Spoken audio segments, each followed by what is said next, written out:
If you grew up thinking you knew like exactly what a dinosaur was supposed to look like, prepare to have every single rule you learned just completely shattered today. Welcome to the deep dive. Yeah, we are throwing the rule book out the window for this one. Literally out the window. We are jumping straight into the ultimate identity crisis of the prehistoric world, which is the Spinosaurus. Hmm. I mean, this animal has broken the scientific community's brain repeatedly over the last 100 years. Oh, absolutely. I mean, the debates are just endless. Right, because, was it a land-dwelling apex predator? Was it like a deep-diving river monster? Or, and this is the latest, is it some giant, terrifying wading bird? It's just wild how much our understanding has shifted. It really is. And for you listening, to figure out why this one specific animal has caused so much chaos, we actually have to go back over a century to a discovery that was quite literally blown to pieces. Yeah, so the timeline begins in 1912. There's this fossil collector, Richard Markgraf, and he's excavating in Egypt's Bahariya Formation. And he unearths these incredibly bizarre remains. So by 1915, the German paleontologist Ernst Stromer officially describes this brand new dinosaur, Spinosaurus aegyptiacus. Right, the namesake spine lizard. Exactly. And the standout feature is just undeniable right from the start. We are talking about massive, 6-foot-tall neural spines sticking straight out of its back. Which is that's a billboard on a dinosaur. But Stromer takes these fossils back to Munich to the Bavarian State Collection of Paleontology, which unfortunately sets up one of the biggest historical tragedies in the field. Yeah, it really is a tragedy. Because we hit World War II, right? And on the night of April 24th, 1944, a British bombing raid heavily damages the museum. The physical fossils, the actual bones pulled from the Egyptian desert, were utterly obliterated. And losing that physical specimen is a catastrophic blow.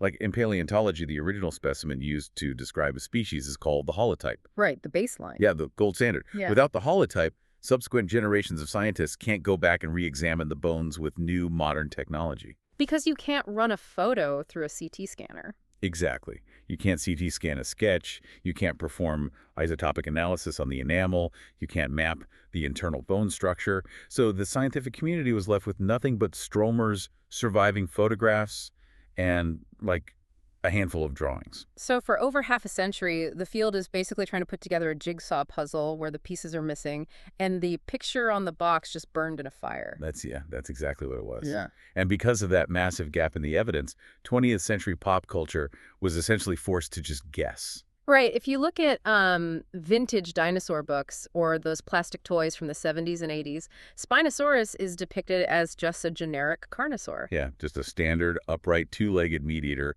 that just happens to have a weird sail glued to its back. Like a T-Rex with a fin. Exactly. It was treated as just a, geographical variation of a standard theropod. And that picture didn't even begin to shift until the 1980s and 90s. When they found the cousins, right? Right, paleontologists started discovering relatives of the Spinosaurus, like baryonyx over in England. And those relatives entirely lacked the blocky, heavy skulls of typical apex predators. So what did they look like? Instead, they had these long, slender, crocodile-like snouts filled with conical teeth. Which is a massive red flag for a very specific diet, right? Because conical teeth aren't for slicing. No, not at all. They're built for piercing and gripping. Like a heavily serrated blade-like tooth is great for tearing through the thick flesh and bone of a terrestrial dinosaur. Like a steak knife. Right. But if you are hunting slippery aquatic prey, you want conical teeth to act like a snare. So that distinct skull shape strongly hinted at a fish-eating lifestyle. But without a complete skeleton of a Spinosaurus, the debates just went round and round. Exactly. And that historical gap is exactly why the internet and the scientific community practically short-circuited when new bones were finally pulled out of the Moroccan desert in the 2010s. Oh man, the reaction was wild. Because the empty puzzle box finally got new pieces, and they made absolutely no sense. So, 2014, Nizar Ibrahim and his team unveil a new Spinosaurus specimen from the Chem beds in Morocco. And its proportions just broke everybody's brains. Oh, completely. The reconstruction proposed an animal with highly dense, heavy bones, flat and potentially webbed feet, and hind legs that were shockingly short compared to the rest of its body. Which, that bone density detail is a crucial biomechanical clue, because most large theropods have highly pneumatic, air-filled skeletons. Like birds. Right, like birds, which is terrible if you want to swim because you act like a cork. Dense bones, on the other hand, act as ballast. Think of a penguin. They have incredibly dense bones to help them control their buoyancy and stay submerged. Right. But it was those short legs that caused an absolute meltdown. The Reddit paleontology threads from 2014 are legendary. People were so mad. People were genuinely mourning the loss of this towering bipedal monster. They thought their favorite dinosaur got, nerfed into a knuckle-walking quadruped. Yeah, you had massive, heated debates with people drawing stick figures over the skeletal diagrams. Claiming Ibrahim's team must have mixed up the bones of two different animals. The visual was just so jarring that people assumed there had to be a mistake. The pushback was intense because it challenged this deeply ingrained paradigm of what a massive predatory dinosaur should look like. But then Ibrahim's team followed it up in 2020 with something even wilder. A nearly complete tail. Right, and it wasn't the stiff balancing rod you see on, a velociraptor. No, it was deep, flat, and supported by elongated neural spines and chevrons. Wait, chevrons? Yeah, the bony arches on the underside of the tail vertebrae. Usually they just protect blood vessels, but here they were stretched out to create this massive paddle shape. And to figure out if this was just a weird aesthetic feature or a functional paddle, researchers like George Lauder and Stephanie Pierce decided to physically test the fluid dynamics. Which I love. They didn't just run a computer simulation. No. They actually laser-cut plastic models of this specific tail shape, attached them to a robotic drive shaft, and dropped them into a water flume. It's so cool. They needed to measure the actual forward thrust and drag compared to other tail shapes, like those of a modern crested newt or an alligator. And the results. The robotic flume tests proved that this specific tail shape generated more than 8 times the forward thrust of a typical theropod tail. I mean, it was operating with incredible efficiency. And this discovery fully birthed the river monster hypothesis, the dinosaur equivalent of Jaws. Right, a fully aquatic terror. We're picturing an active, deep-water pursuit predator just swimming down massive car-sized sawfish in the ancient rivers in North Africa. But, and this is where I get stuck, biomechanically, if you are a specialized submarine, swimming with a massive 6-foot-tall sail on your back seems like trying to swim while wearing a billboard. Yeah. Wouldn't the drag be catastrophic? It's a great point. Biomechanical drag is a very real constraint for a pursuit predator. But researcher Jan Gimsa proposed an alternative model back in 2015 that looked at modern sailfish. Okay, so looking at modern equivalents. Exactly. Gimsa theorized that the dorsal sail might have been highly hydrodynamic, acting as a massive stabilizing centerboard. Oh, so it's not holding the animal back, it's keeping it steady. Right. Think about the physics of hunting underwater. If the Spinosaurus herds a bait ball of fish and rapidly slashes its long, heavy snout sideways through the water to stun prey, that creates a massive lateral force. Because it's swinging so much weight. Exactly. Normally, swinging that much weight sideways would cause the animal's entire body to roll over. But the submerged sail counteracts that lateral force, stabilizing the That trim. makes so much sense. And from a head-on perspective, a thin sail wouldn't create much drag when moving straight forward. It might even make the predator look deceptively thin to prey, right up until the jaws snap shut. That is a terrifying and brilliant evolutionary design. So we have this massive swimming river monster. And whenever we talk about a massive, terrifying dinosaur, there is a cultural heavyweight bout we always have to address. Oh, I know exactly where you're going with this. Jurassic Park 3. The iconic scene where a Spinosaurus famously snaps a T-Rex's neck. We really need to separate the Hollywood hype from the biological reality of these two animals. Absolutely. So taking the movie magic out of it, the raw stats are striking. Spinosaurus currently holds the record as the longest known theropod. Wow. We're talking roughly 50 feet or 14 to 15 meters long, weighing in at an estimated 7 to 8 tons. It noticeably outstretches a T-Rex, which topped out around 39 to 42 feet. But length is deceptive when you look at the actual toolkits, right? Because T-Rex was essentially a terrestrial tank. Yeah. It had a skull the size of a person and a bone-crushing bite force of around 6 tons. Yeah, it's built to shatter heavy armor. Whereas Spinosaurus, according to our sources, had a bite force estimated between 4,800 and 11,900 newtons. Which sounds like a lot. Right, but to put that in perspective, a large modern American alligator bites with roughly 13,000 newtons. So a 50-foot Spinosaurus actually had a weaker bite than a modern 12-foot gator. Yeah, and it comes down to the prey they evolved to hunt. The jaws of the Spinosaurus weren't built to crush a Triceratops femur. They were adapted for fast snapping. Just grabbing slippery things out of the water. Exactly. Yeah. The jaw muscles were arranged for rapid shutting speeds to catch fish.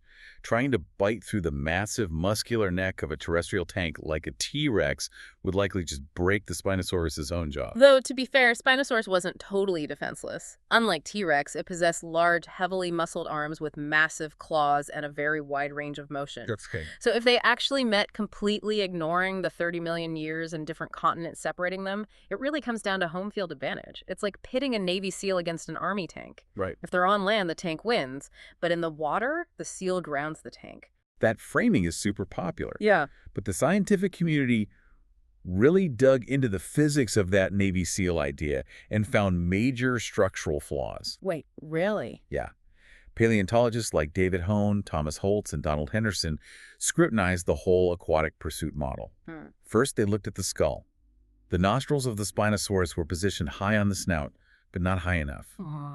To breathe efficiently while swimming, it would have to lift its entire massive head out of the water. Which completely breaks your streamlined profile. You can't be a high-speed pursuit predator if you have to awkwardly heave a skull the size of a surfboard out of the water every time you need oxygen. Exactly. And the physics get significantly worse for the deep-water theory when you look at the 2024 buoyancy studies. Oh, boy.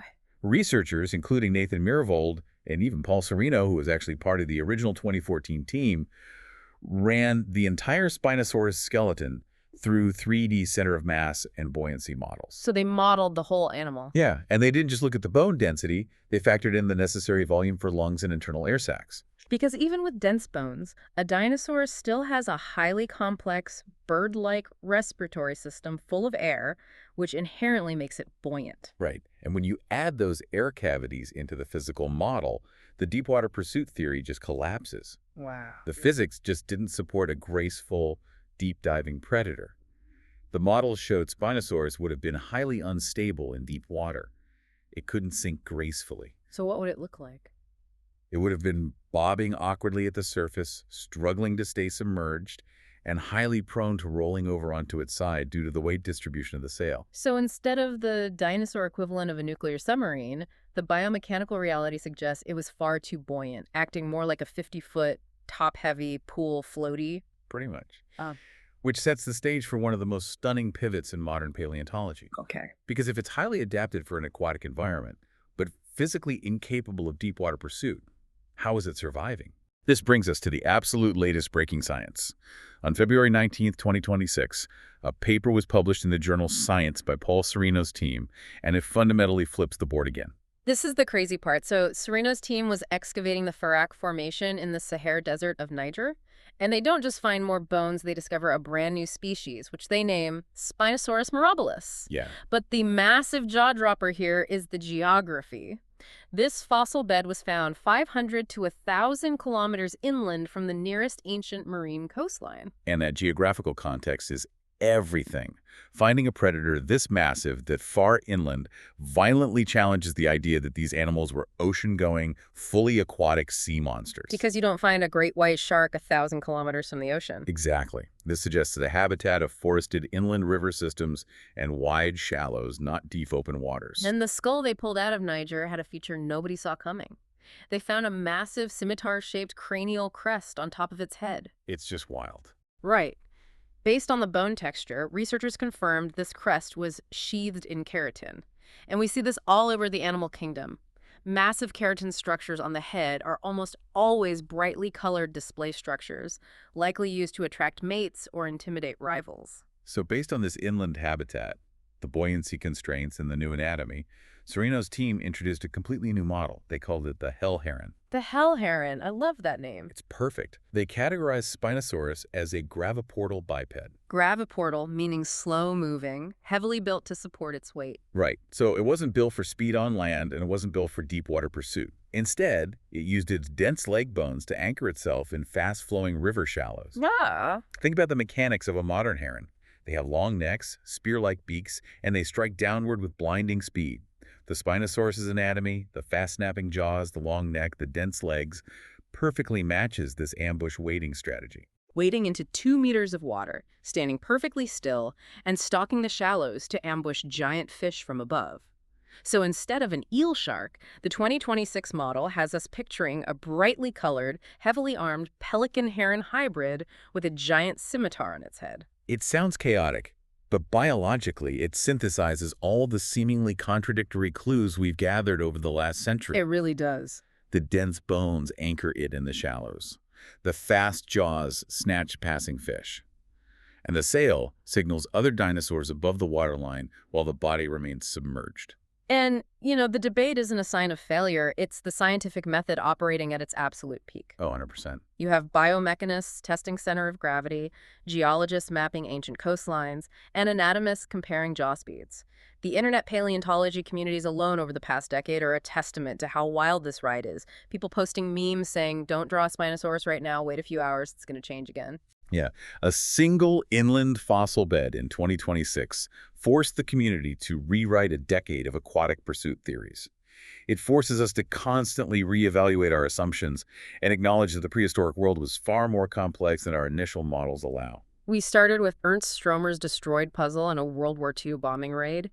We moved into the 2014 and 2020 era of the eel-tailed, dense-boned river monster that sparked endless debates. And finally, we arrive at the 2026 inland, scimitar-crested Hellheron. We are literally watching the rulebook get rewritten right in front of us. An amazing time for the field. It is. But before we wrap up this deep dive, there's one more detail from that 2026 discovery that should just haunt anyone who loves dinosaurs. Oh yeah, consider the keratin crest. Soft tissue, like keratin and cartilage, very rarely fossilizes. The only reason we know this massive scimitar crest existed is because of the specific roughened texture left on the underlying bone of this one newly discovered species. Meaning, if the Spinosaurus, one of the most heavily studied, iconic predators on Earth, had a brightly colored blade on its head that we didn't even know existed until 2026. What incredible, bizarre, or completely alien features might our other favorite dinosaurs have had? Features that didn't leave a distinct mark on the bone and have simply decayed away, entirely lost to time. It makes you wonder if our museum halls are just filled with naked, invisible puzzles and we don't even realize the picture on the box is missing. Thank you for joining us on this deep dive. Stay curious, keep questioning the rules, and we'll catch you next time.